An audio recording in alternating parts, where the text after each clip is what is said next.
Hey everyone, it's Bindi, and today's episode is going to be a fun one, but also educational. Wait, what? You're probably wondering how that's possible. A fun and educational happy hour? That's right. Today we're incorporating a little business and a little play as we enjoy some beverages.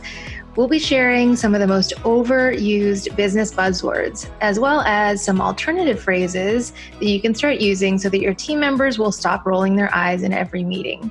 In fact, I just read an article in The Atlantic called Corporate Buzzwords Are How Workers Pretend to Be Adults. Circle back and kill me now, which I think hilariously captures how we all feel about business buzzwords. Now, before I invite Natalie to join me, let me tell you a little bit more about a game that inspired today's happy hour. The episode is called Business Lingo Bingo, or also known as Buzzword Bingo, because when I was still working in a corporate office, someone told me about this game where they printed out a bunch of bingo cards with all these overused business phrases on them, and then they took them into a meeting and listened as leaders would use these phrases. So if you heard someone in the meeting say something like synergy, you got to mark it off on your bingo card. And just like bingo, the first person to get 5 squares in a row would win like something like a bottle of whiskey or some other fun prize. Now, you could probably turn this episode into a drinking game with your friends. So if you're going to do that, go ahead and hit pause and grab your drink.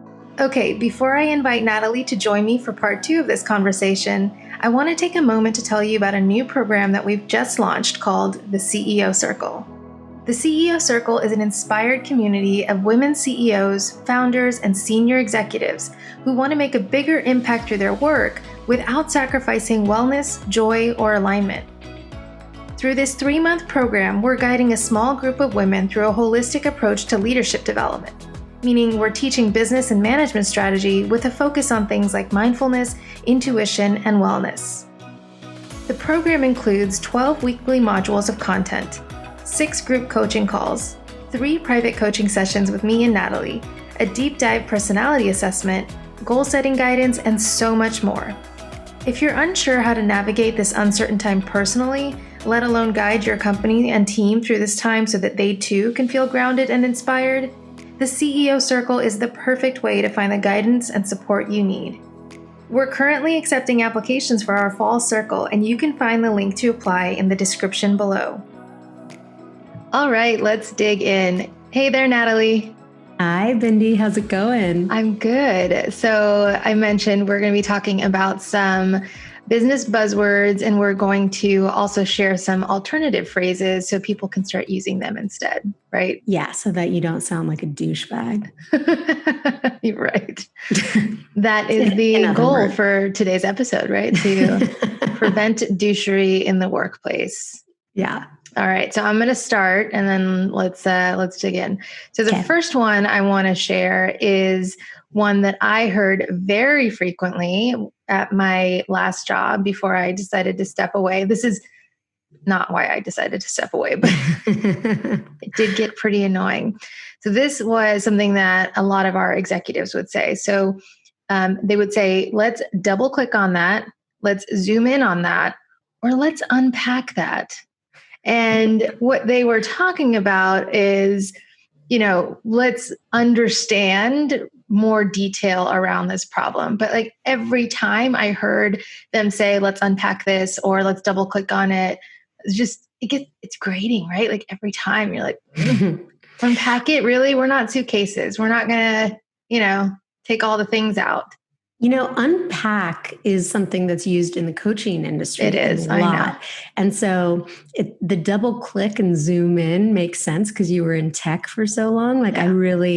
We worked at the same company, and I didn't hear a lot of people saying that they would double click or zoom in on something, which is funny because I was in corporate HR. But unpacking, I almost want to give some of those corporate executives a little bit of credit that they were at least trying to unpack things, because that is such an overused term in the coaching industry and in therapy as well. And so unpack doesn't bother me as much as the other two. I think that's really funny. I think you were telling me about, let's double click on this or let's zoom in on this. And I think I tried to say, what did I say? Double tap.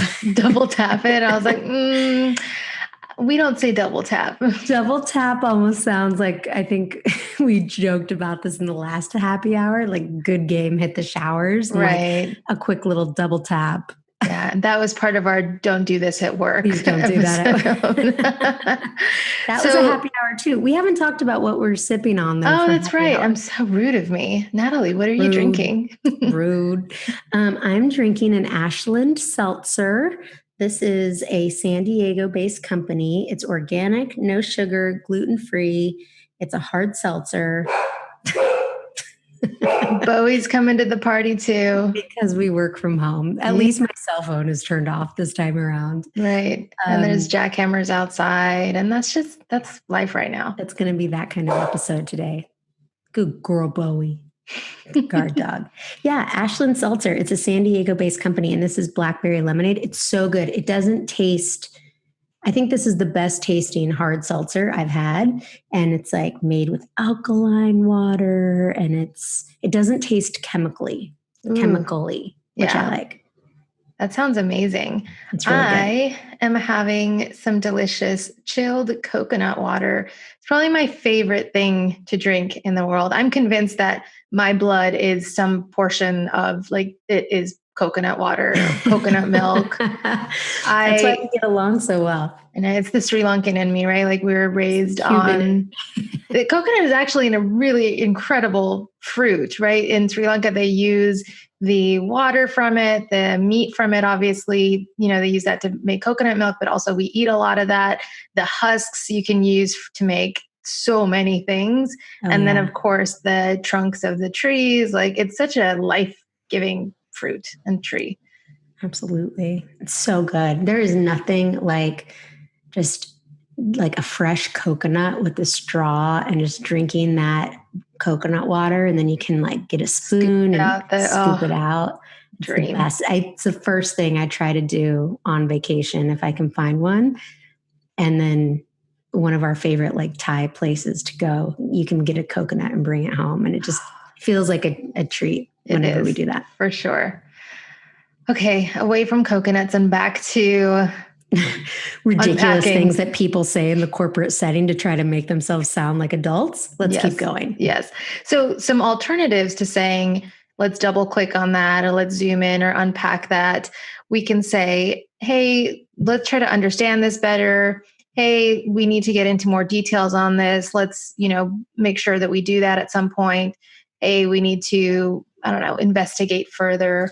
What other things can we say, Natalie, besides if you're that? In a coaching conversation and you're really trying to be vulnerable and you really are trying to peel back the layers, I think you could say okay, I really do want to understand this more, and I want to understand everything every factor that is playing into this current situation. I'd like to better understand what got us here. I'd like to better understand all of the key players and all of the important details. So you could say things like that. That's true. All right. You want to tee up the next one? I mean, this is a good one. And this one was, I feel like if you've ever worked in consulting, this is part of the analyst, onboarding materials that you'll start using immediately upon joining a consulting firm. Mm-hmm. Low-hanging fruit. And it makes sense, right? Because they teach you how to quickly identify what needs to be taken care of. The alternative word that you could say is immediate priorities. If there are obvious immediate priorities, then you would want to address those really quickly with your client so that you can then get that solved. It's a quick win for you as a consultant. It makes the client really happy. But low-hanging fruit is definitely one of those phrases that's overused. Yeah, it's that easy to get done, like you said, quick win. And I agree, it's heavily, heavily used in consulting. And then that bleeds into the companies that have those consultants on site. And then it just spreads like a fungus. Like Fruit of the Loom getting flung across a room. That's such a random, I don't know. I was trying to think of fruit, spreading. Well, I was going to say coconuts are not low hanging fruit. So very high. Another plus for the coconut right there. Coconut, yeah, be the coconut. Be high up in the tree. I think there's an expression around that. Like when I was single and I couldn't find Mr. Right, it was like, be the difficult fruit that the guy has to climb the tree to get, like that he has to work a little bit harder to get, not the low-hanging fruit. Low-hanging fruit, not good if you're single. Don't be the low-hanging fruit if you're single. If you're not single, then don't use that phrase. I don't know. Now we've made it confusing for everybody. Yeah, let's just move on. So if you're at work, try not to use this phrase in a meeting. Instead, you can say something like, hey, what are the immediate priorities that we can go after quickly? What are some opportunities for quick wins? Those types of things. Yeah, exactly. What's another phrase that's overused? Okay, this one I heard all the time because of the role that I was in when I was working. And I say when I was working, like I'm still working. I'm just working for myself and with you, right? Not for a big corporation. So when I worked for a big corporation, one that we would hear all the time is move the needle, right? And that means like we want to see an increase based on business metrics or your KPIs or key performance indicators.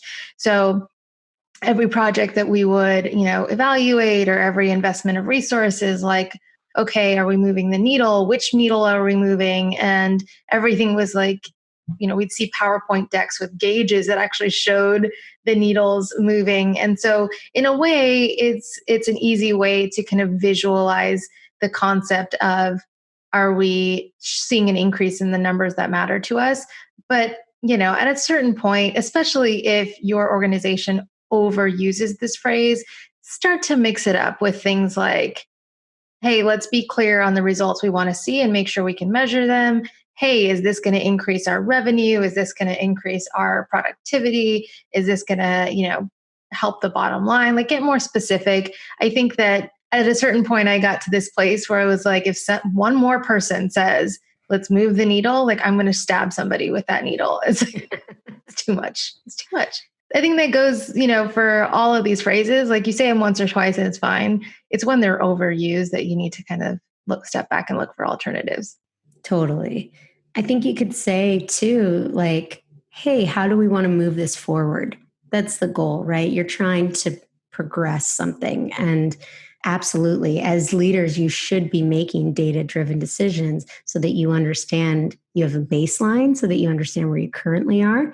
And then you make calculated decisions based on that data, hopefully based on your intuition as well, but data-driven decisions that help you understand how to move forward. And then you continue to measure so you understand if your efforts are yielding the results that you're looking for. So you can say, how do we move this forward? Or where were we last time on this? Have our efforts yielded us the results that we're looking for, right?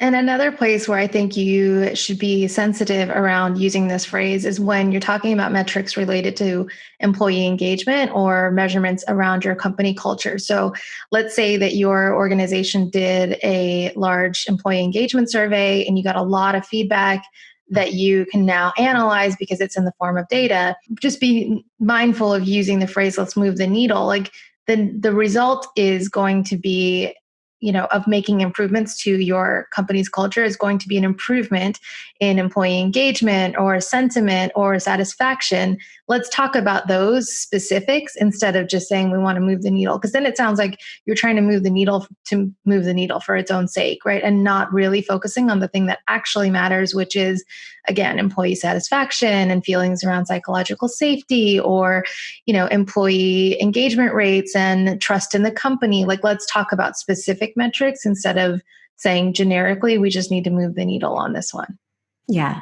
People can quickly suss out whether that's an HR person, an HR professional, or someone from the business whose intentions are to really help people, which then they're really looking at psychological safety, and they're looking at these different employee engagement parameters, and they're wanting to do something about it because they care about the people and the employee experience, or if they care about looking good, if they care about moving the needle, if they care about just the metrics. Yeah. So And you're going to come across all kinds doing that work.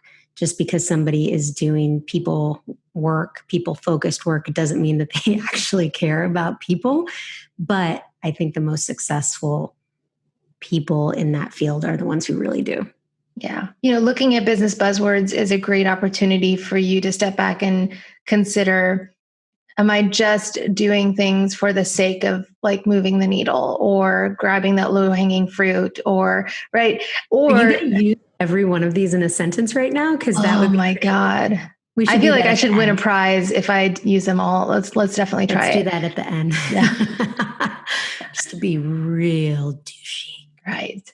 But to that point, right? If you notice that people are really using the buzzwords more frequently than really connecting with the business sentiment, like, why are we doing this work? Why did we create this business?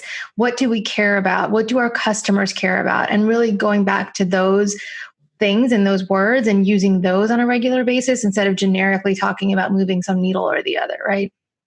Absolutely. Especially, I spent 5 years in a corporate HR role where the business didn't have to care about how my function or functions were moving the needle.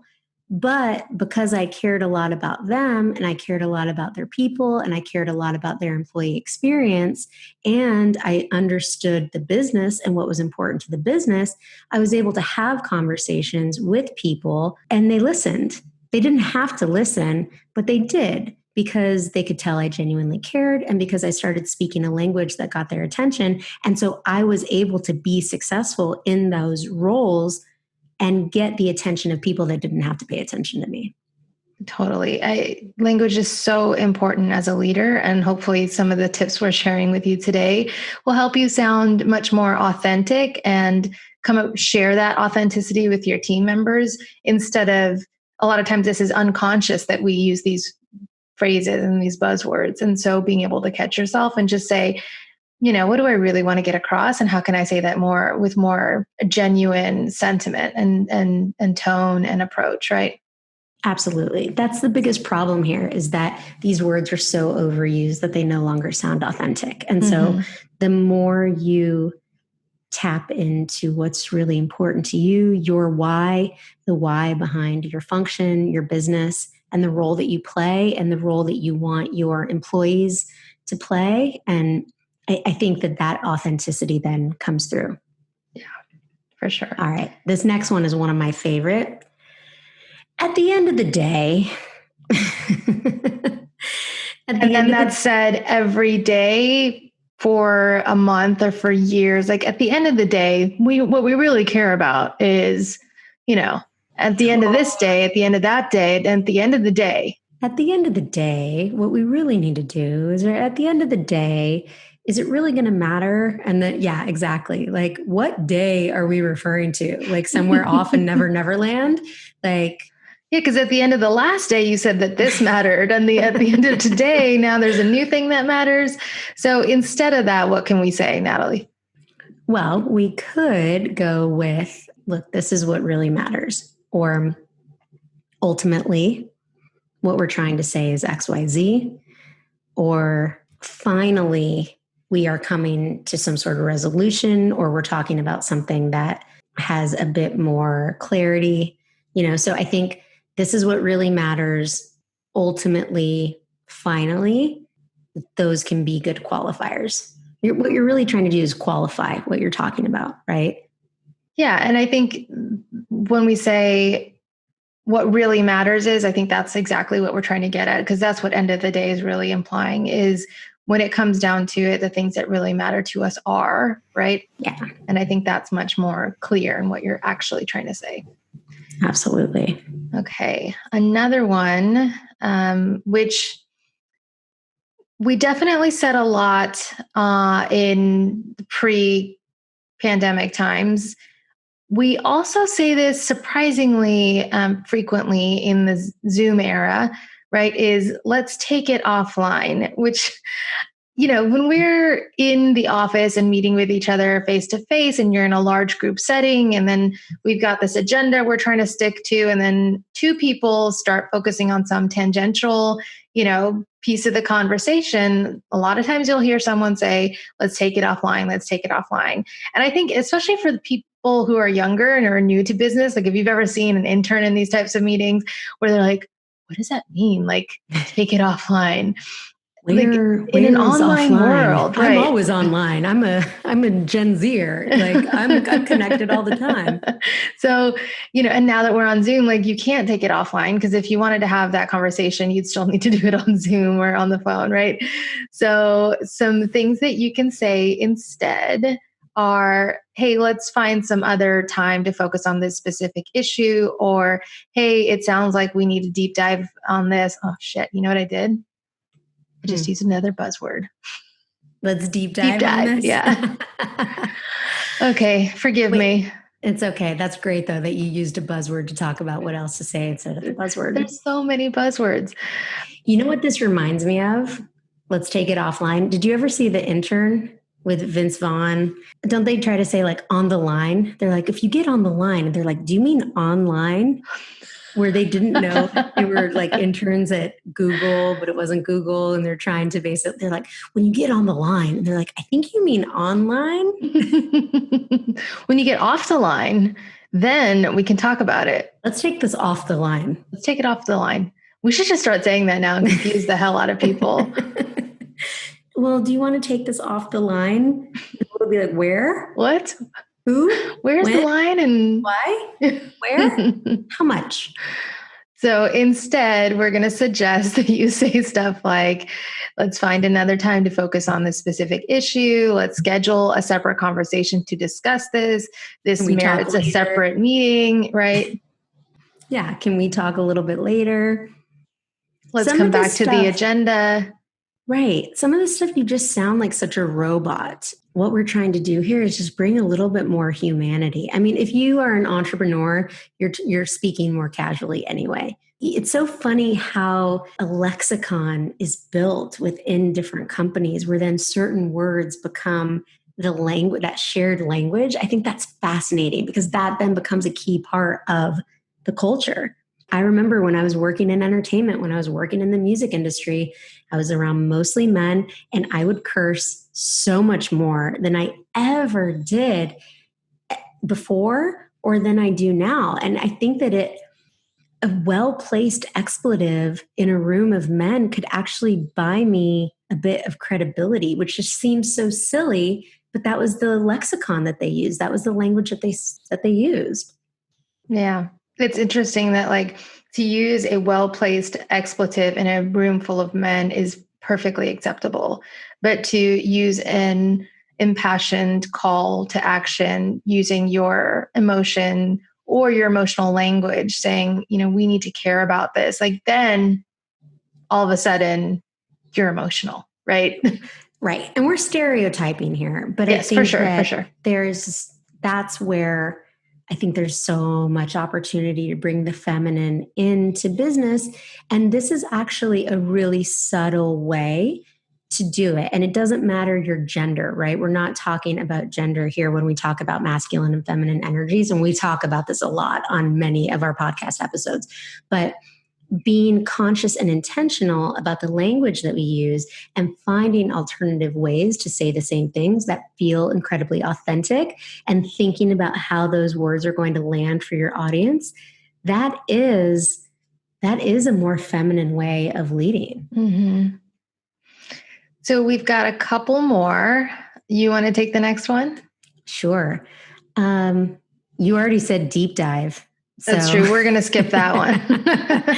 You used the phrase to describe a different one, which was a little meta, I guess. But we're good. And I'm guilty of these next ones. I spent a few years in management consulting. I worked in corporate for a long time.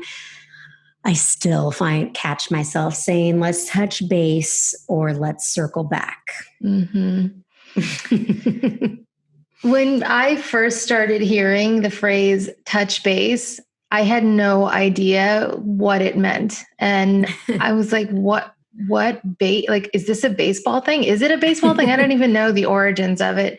Where did this come from? My husband, he played baseball his whole life. I don't know. Is that like where I the would two think players so. come and touch the base and talk to one another while they're at the base? Yeah, because you can have like there's a first base coach and a third base. My brother played baseball growing up too, so I spent a lot of time at the baseball field growing up. So there's a coach at first base and third base, connecting with players, talking strategy. If you actually touch the base, then you're able to stay there. I'm guessing. I don't know. I Maybe love this that we're does trying come. to explain baseball. Hey guys, this is not a sports podcast, clearly. I think there's this thing called a bat, and then they swing it at things. I actually know a good bit about sports, and I am proud of that. I grew up in the South. I enjoy watching sports, and I love going to games. I don't like watching them on TV as much. Preston would probably like it if I did, but I know a fair amount about football because I grew up. My parents watched a lot of football and Saturdays and Sundays, mostly Sundays, because we watched pro football when I was younger. And then when my sister and I both went to USC, we were hardcore Trojan football fans. She is still today. But it got to the point for me where I got so emotional about games that, like, my sister and I remember one year USC was in the national championships playing University of Texas, and it was a heartbreaking loss. And we both cried. It was that tough for us. This is in the days of Pete Carroll and like all these, iconic football players. And at a certain point, I realized, like, why am I so emotionally invested in something that I have no control over? And I now look back and like, there's so much community and like camaraderie and connection around that, but it just got too stressful for me. So, I had to step away. Have I ever told you about my connection to USC? No. I didn't go there, but I was born in LA, lived there till I was 10. USC was my dad's team. He didn't go there either, but he loved USC football more than, most things in life. Like he loved his family, and then there was like USC football right underneath that. So growing up, he had season tickets. And so there was this really lovely family that lived really close to the Coliseum, and we paid them to park in their driveway every week. And we would go to USC football games every week as a family. And, my dad passed away when I was 17, but like, I get my brother USC football t-shirts. His little boys love USC football. My brother married Natasha, my sister-in-law, who grew up in LA as well. So like my entire family really, really, really loves USC football. It's something that feels, and like when I have been to those games as an adult, I feel a little bit closer to my dad, So I love USC football. And I also went to the University of Georgia, which...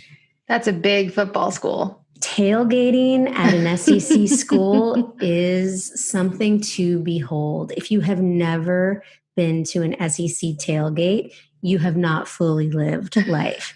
It is beautiful. It is wild. You will hopefully and probably drink whiskey at 9:00 in the morning while you are tailgating. Yikes. I mean, going to the University of Georgia was so fun. I was in a sorority. So if you're in a sorority, going to a football game is not like just going to a football game. You have to get dressed up. You have a date. Your date, who is probably in a fraternity, comes and picks you up. I mean, of course, you're like 18 years old wearing a dress and heels to a 95-degree with 100% humidity football game. You're in these heels and dress from like 9 a.m. until like midnight. You start drinking early in the day. Like, this is not normal behavior, but it is this weird thing that you do in the Greek system in the SEC. Wow. I was about to say that tailgating at USC is something that you need to experience because it's a relatively contained, smaller campus. It's a very large school, but it's, the campus is very like clearly demarked. And the minute you cross the street and enter campus, it's almost like you can hear this like echo of like, cans of beer opening, like popping open. And because you can drink on campus, but you can't drink, outside of campus. And the entire campus is covered in a sea of like cardinal and gold, because we don't have, so the stadium that USC plays at is the Coliseum. So that's across the way, across Exposition Park. So everyone tailgates on campus and in the park and over by the stadium. And so there's this massive, just huge amount of people. It's not like a tailgate like in the parking lot. It is, you're on campus. It's so much fun. And then when the game is about to start, the band comes through and like plays down the main thoroughfare, and they play all the way across the street and down to the stadium, and everyone follows them, and it is so much fun. But that, morning till night drinking, that is rough. And if you as a freshman, you're like, this is the best, this is so amazing. But after college, when we kept doing that, because as alumni we still loved going to these football games, at a certain point, you're like, I can't do this anymore. My liver can't handle this anymore. Yeah, it definitely, as you get older, even if you're still in a sorority or fraternity at Georgia, the heels got smaller, the shoes got more comfortable. I mean, but I haven't been back to Athens for a game since before I moved back to California, which is like 2006. So I would love to take Preston to a UGA football game whenever those resume. I would love to just experience that again. It is so special. The sea, like you were talking about, the cardinal, like in Georgia, it is red and black for miles. Mm-hmm. And Athens, there is a town outside of the university, but the entire city of Athens just shuts down on game day. Like that is the most important thing that you could ever do is go to that game. And crazy. It's so fun. Well, we went from talking about business. Yeah, I think we need to circle back, Natalie. we need to circle back on that. We're going to need to touch base. And we went from business lingo to baseball to college football. Mm-hmm. So things that you could say instead of touching base or circling back are like, let's talk later, or let's schedule time for a follow-up.